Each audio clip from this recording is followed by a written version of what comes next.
Fernando sentía la incomodidad de la mirada del árabe, que, sentado a sus espaldas, a una mesa de esterilla en el otro extremo de la terraza, no apartaba posiblemente la mirada de su nuca. Sin poderse contener, se levantó y, a riesgo de pasar por un demente a los ojos del otro, se detuvo frente a la mesa del marroquí y le dijo: «Yo no lo conozco a usted, ¿por qué me está mirando?».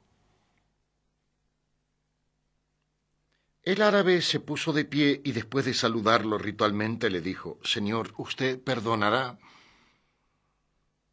Me he especializado en ciencias ocultas y soy un hombre sumamente sensible. Cuando yo estaba mirándole a la espalda, cuando yo estaba mirando su nuca, era que estaba viendo sobre su cabeza una gran nube roja. Era el crimen. Usted en esos momentos estaba pensando en matar a su novia».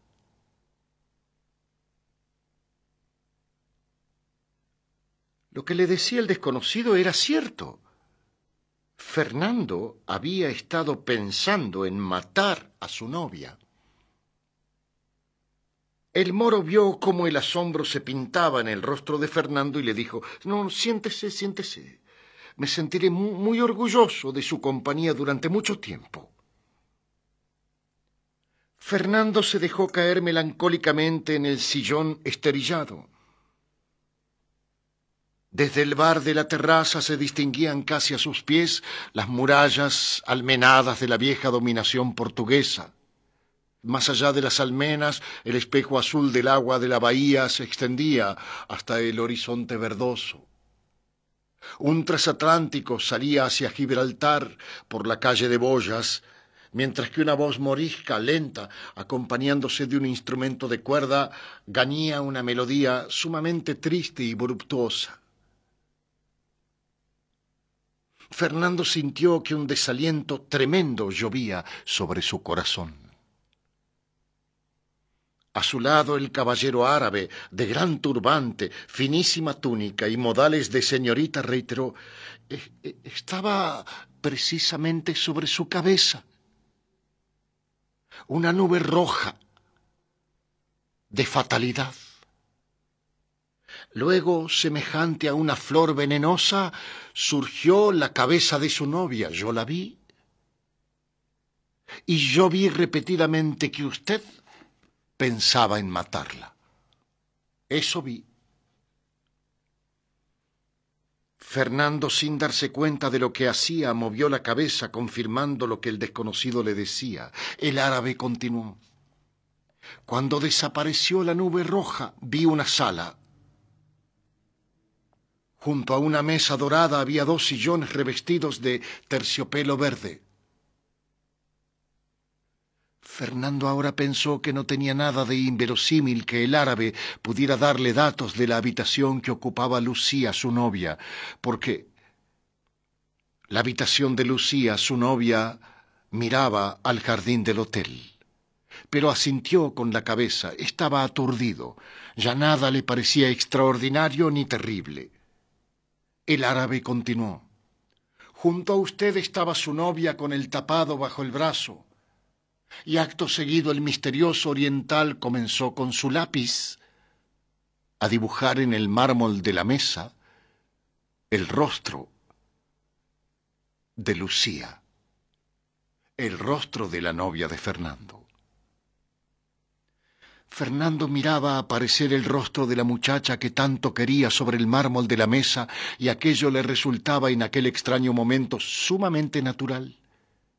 Quizás estaba viviendo un ensueño. Quizás estaba loco. Quizás el desconocido era un bribón que le había visto con Lucía por la Casbah. Pero lo que este granuja no podía saber era que él pensaba precisamente en ese momento matar a Lucía. El árabe prosiguió: Usted estaba sentado en el sillón de terciopelo verde mientras que ella le decía: tenemos que separarnos. Tenemos que terminar esto. No podemos continuar así. Ella le dijo eso. Y usted no respondió una palabra. ¿Es cierto o no es cierto que ella le dijo eso? Fernando asintió, mecanizado con la cabeza. El árabe sacó del bolsillo una petaca, extrajo un cigarrillo y dijo: usted y Lucía se odian desde la otra vida. Ustedes se vienen odiando a través de una infinita serie de reencarnaciones. Fernando examinó el cobrizo perfil del hombre del turbante y luego fijó tristemente los ojos en el espejo azul de la bahía. El transatlántico había doblado a el codo de las boyas, su penacho de humo se inmovilizaba en el espacio y una tristeza tremenda le aplanaba sobre el sillón mientras que el árabe, con una naturalidad terrorífica, seguía hablándole.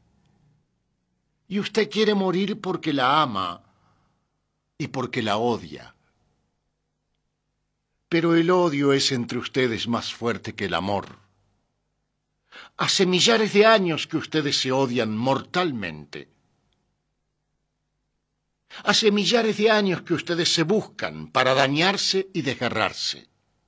Ustedes aman el dolor que uno le inflige al otro. Ustedes aman su odio porque ninguno de ustedes podría odiar más perfectamente a otra persona de la manera que recíprocamente se odian. Todo eso era cierto. El hombre de la chilaba prosiguió: ¿quiere usted venir a mi casa? Le mostraré en el pasado el último crimen que me dio entre usted y su novia. Ah, el último. Solamente el último crimen le mostraré. Y perdón por no haberme presentado, me llamo Tel Aviv. Soy doctor en ciencias ocultas.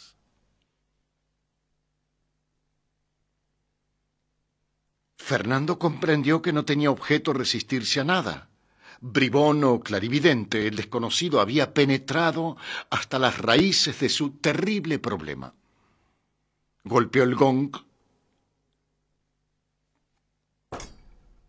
y un muchachito morisco descalzo corrió sobre las esteras hacia la mesa, recibió el duro a Hassani y presto como un galgo, le trajo el vuelto y pronto Fernando se encontró bajo las techadas callejuelas, caminando al lado de su misterioso compañero el árabe, que, a pesar de gastar una magnífica chilaba, no se recataba de pasar al lado de grasientas tiendas donde hervían pescado día y noche, y puestos de té verde, donde en amontonamiento bestial se hacinaban piojosos campesinos descalzos. Finalmente llegaron los dos a una casa rinconada en un ángulo del barrio de Llama el Raísuli. Tel Aviv levantó el pesado aldabón morisco y lo dejó caer.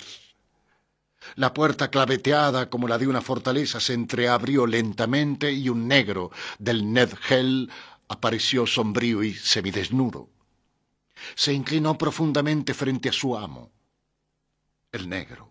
La puerta entonces se abrió aún más y Fernando cruzó un patio sombreado de limoneros con grandes tinajones de barro en los ángulos. Tel Aviv abrió una puerta y le invitó a entrar. Se encontraban ahora en un salón con un estrado al fondo cubierto de cojines. En el centro una fontana desgranaba su vara de agua. Fernando levantó la cabeza. El techo de la habitación, como el de los salones de la Alhambra, estaba bombado en bóveda. Ríos de constelaciones y de estrellas se cuajaban entre las nebulosas, y Tel Aviv, haciéndole sentar en un cojín, exclamó: «Que la paz de Alá esté en tu corazón, que la dulzura del profeta aceite tu generosidad, que tus entrañas se cubran de miel». Eres un hombre ecuánime y valiente. No has dudado de mi amistad. y como si estuvieran perdidos en una tienda del desierto, batió tan rudamente el gong que el negro sobresaltado apareció con un puñado de rosas amarillas olvidado entre las manos. «Raca, trae la pipa». Y dirigiéndose a Fernando aclaró: «Fumarás ahora la pipa de la buena droga. Ello facilitará tu entrada en el plano astral. Se te hará visible la etapa de tu último encuentro con la que hoy es tu novia, la continuidad de vuestro odio». Algunos minutos después, Fernando sorbía el humo de una droga acre al paladar como una pulpa de tamarindo, así de ácida y fácil. Su cuerpo se deslizó definitivamente sobre los cojines, mientras que su alma diligentemente se deslizaba a través de espesas murallas de tinieblas. A pesar de las tinieblas, él sabía que se encaminaba hacia un paisaje claro y penetrante. Rápidamente se encontró en las orillas de una marisma cargada de flexibles juncos. Fernando no estaba triste ni contento, pero observaba que todas las particularidades vegetales del paisaje tenían un relieve violento, una luminosidad expresiva, como si un árbol allí fuera 2 veces más profundamente árbol que los conocidos en la tierra. Más allá de la marisma se extendía el mar. Un velero con sus grandes lienzos rojos extendidos al viento se alejaba insensiblemente. De pronto Fernando se detuvo sorprendido. Ahora estaba vestido al modo oriental, con un holgado albornoz de verticales rayas negras y amarillas. Se llevó la mano al cinto y allí tropezó con un pistolón de chispa. Un pesado yatagán colgaba de su cinturón de cuero. Más allá la arena del desierto se extendía fresca hasta el ribazo de árboles de un bosque. Fernando se echó a caminar melancólicamente y pronto se encontró bajo la cúpula de los árboles de corteza lisa y dura y de otros que por un juego de luz parecían cubiertos por escamas de cobre oxidado. Como Tel Aviv le había dicho, la paz estaba en él. No lejos se escuchaba el murmullo de un río. Fernando continuó por el sendero y 1 hora después, quizá menos, se encontró en la margen del río. El lecho estaba sembrado de peñascos y las aguas se quebraban en sus filos en flechas de cristal. Lo notable fue que, al volver la cabeza, vio un hermoso caballo ensillado con una hermosa silla de cuero labrado. Fernando, sorprendido, buscó con la mirada en derredor. No se veía al dueño del caballo por ninguna parte. El caballo inmóvil de pie junto al río miraba melancólicamente pasar las aguas. Fernando se acercó. Un sobresalto de terror dejó rígido su cuerpo y rápidamente llevó la mano al alfanje. No lejos del caballo, sobre la arena, completamente dormida, se veía una boa constrictor. El vientre de la boa, cubierto de escamas negras y amarillas, aparecía repugnantemente deformado en una gran extensión. Por la boca de la boa salían los 2 pies de un hombre. No había dudas ahora. El hombre que montaba el caballo, al llegar al río, desmontó posiblemente para beber del río, y cuando estaba inclinado de cara sobre el agua, probablemente la boa se dejó caer de la rama de un árbol sobre él, lo trituró entre sus anillos y después lo tragó. Vaya a saber cuántas horas hacía que el caballo esperaba que su amo saliera del interior del vientre de la boa. Fernando examinó el filo de su yatagán, era reciente y tajante, y se aproximó a la boa, inmóvil en el amodorramiento de su digestión, y levantó el alfanje. El golpe fue tremendo. Cercenó no solo la cabeza de la boa, sino los 2 pies del muerto.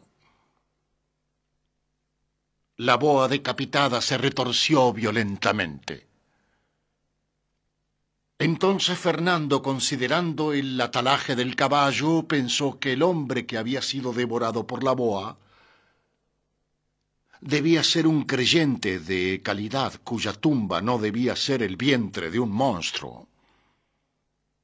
Fernando se acercó a la boa y le abrió el vientre. En su interior estaba el hombre muerto, envuelto en un rico albornoz ensangrentado con puñal de empuñadura de oro al cinto. Un bulto se marcaba sobre su cintura. Fernando rebuscó allí. Era una talega de seda. La abrió y por la palma de su mano rodó una cascada de diamantes de diversos quilates. Fernando se alegró. Luego, ayudándose de su alfanje, trabajó durante algunas horas hasta que consiguió abrir una tumba en la cual sepultó al infortunado desconocido tragado por la boa. Luego se dirigió a la ciudad, cuyas murallas se distinguían allá a lo lejos en el fondo de una curva que trazaba el río hacia las colinas del horizonte. Su día había sido satisfactorio. No todos los hijos del Islam se encontraban con un caballo en la orilla de un río, un hombre dentro del vientre de una boa y una fortuna en piedras preciosas dentro de la escarcela del hombre. Alá y el profeta evidentemente lo protegían. No estaban ya muy distantes, no, las murallas de la ciudad. Se distinguían sus macizas torres y los centinelas con las pesadas lanzas paseándose detrás de los merlones. De pronto, por una de las puertas principales salió una cabalgata. Al frente de la cabalgata iba un hombre de venerable barba. El grupo cabalgaba en dirección de Fernando. Cuando el anciano se cruzó con Fernando, Fernando lo saludó, llevándose reverentemente la mano a la frente. Como el anciano no lo conocía, sujetó su potro, y entonces pudo observar la cabalgadura de Fernando, porque exclamó: «¡Hermanos, hermanos! ¡Mirad, ese es el caballo de mi hijo!», dijo el anciano. Los hombres que acompañaban al anciano rodearon amenazadores a Fernando y el anciano prosiguió: «Ved su montura, ved su nombre inscrito ahí». Recién Fernando se dio cuenta de que efectivamente en el ángulo de la montura estaba escrito en caracteres cúficos el posible nombre del muerto. «¡Hijo de un perro! ¿De dónde has sacado tú ese caballo?». Fernando no atinaba a pronunciar palabra. Las evidencias lo acusaban. De pronto el anciano, que le revisaba y acababa de despojarle de su puñal y alfanje ensangrentado, exclamó: «¡Hermanos, hermanos! ¡Ved la bolsa de diamantes que mi hijo llevaba a traficar!». Inútil fue que Fernando intentara explicarse. Los hombres cayeron con tal furor sobre Fernando y le golpearon tan reciamente que en pocos minutos perdió el sentido. Cuando despertó estaba en el fondo de una mazmorra oscura, adolorido. Transcurrieron así algunas horas. De pronto la puerta crujió. 2 esclavos negros le tomaron de los brazos y le amarraron con cadenitas de bronce las manos y los pies. Luego, a latigazos, le obligaron a subir los escalones de piedra de la mazmorra. A latigazos cruzó con los negros corredores y después entró a un sendero enarenado. Su espalda y sus miembros estaban ensangrentados. Ahora yacía junto al cantero de un selvático jardín. Las palmas y los cedros recortaban el cielo celeste con sus abanicos y sus cúpulas. Resonó un gong y dejaron de azotarlo. El anciano que le había encontrado en las afueras de la ciudad apareció bajo la herradura de una puerta en compañía de una joven. La joven tenía descubierto el rostro. Fernando exclamó: «¡Lucía! Lucía, soy inocente, Lucía. Era el rostro de Lucía, su novia. Pero en el sueño él se había olvidado de que estaba viviendo en otro siglo. El anciano lo señaló a la joven, que era el doble de Lucía, y dijo: «Hija mía, este hombre asesinó a tu hermano. Te lo entrego para que tomes cumplida venganza en él». «Soy inocente», exclamó Fernando. «Lo encontré en el vientre de una boa, con los pies fuera de la boa. Lo sepulté piadosamente». Y Fernando, a pesar de sus amarraduras, se arrodilló frente a Lucía. Luego, con palabras febriles, le explicó aquel juego de la fatalidad. Lucía, rodeada de sus eunucos, le observaba con una impaciente mirada de mujer fría y cruel, verdoso el tormentoso fondo de sus ojos. Fernando, de rodillas frente a ella en el jardín morisco, comprendía que aquella mirada hostil y feroz era la muralla donde se quebraban siempre y siempre y siempre y siempre sus palabras. «Lucía».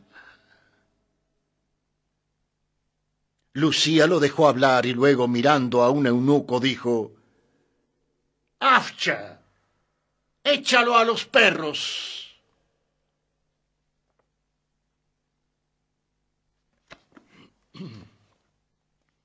El esclavo corrió hasta el fondo del jardín. Luego regresó con una traílla de 7 mastines de ojos ensangrentados y humosas fauces.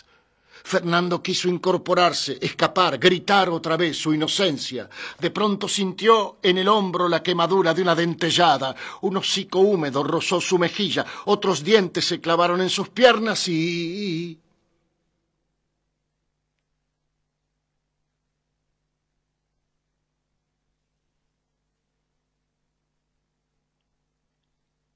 El negro del Nedgel le había alcanzado una taza de té y, sentado frente a él, Tel Aviv dijo: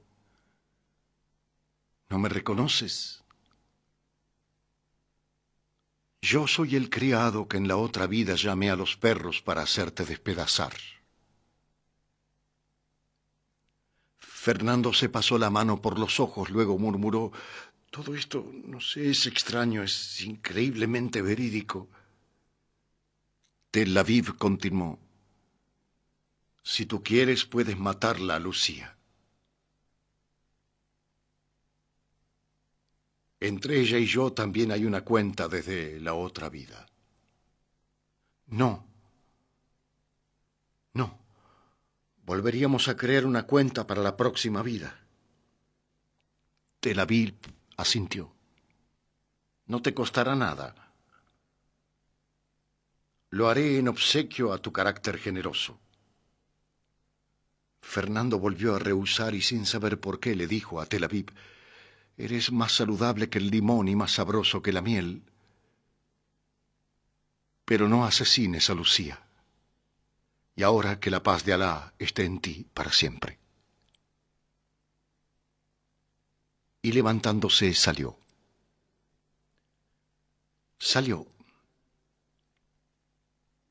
Pero una tranquilidad nueva estaba en el fondo de su corazón. Él no sabía si Tel Aviv era un granuja o un doctor en magia. Pero lo único que él sabía era que debía apartarse para siempre de Lucía. Y aquella misma noche se metió en un tren que salía para Fez. De allí regresó para Casablanca y de Casablanca un día salió hacia Buenos Aires. En Buenos Aires lo encontré yo y aquí me contó su historia epilogada con estas palabras. Si no me hubiera ido tan lejos, creo que hubiera matado a Lucía. Es que aquello de hacerme despedazar por los perros no tuvo nombre.